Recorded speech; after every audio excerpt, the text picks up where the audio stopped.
ദേശീയപാത ആറുവരിയാക്കുന്നതിൻ്റെ ഭാഗമായി ചട്ടഞ്ചാലിൽ നിന്നും തെക്കിൽ പാലം വരെ പുതുതായി ഒരു ഒരു വശത്തേക്കുള്ള റോഡ് നിർമ്മിച്ചു. അതിൻ്റെ ടാറിങ് പണി പൂർത്തിയായിരിക്കുന്നുണ്ട്. സൈഡിൽ ഈ വെച്ച് കാണുന്ന ഇത് ഡ്രെയിനേജിനുള്ള സാധനങ്ങൾ. അപ്പോൾ ഡ്രെയിനേജിൻ്റെ പണി ബാക്കിയുണ്ട്.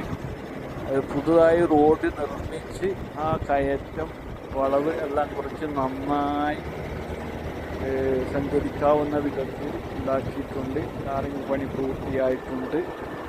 ഡ്രെയിനേജ് പണി ബാക്കിയുണ്ട്. മിനുക്ക് പണികൾ ബാക്കിയുണ്ട്.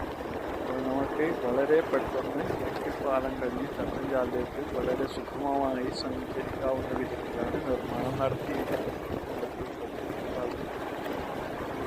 പാലം മുതൽ ചട്ടഞ്ചാൽ വരെയുള്ള കയറ്റത്തിൻ്റെ പണിയാണ് ഒരു സൈഡിൽ പുതുതായി റോഡ് നിർമ്മിച്ച് പൂർത്തിയാക്കുന്നത്.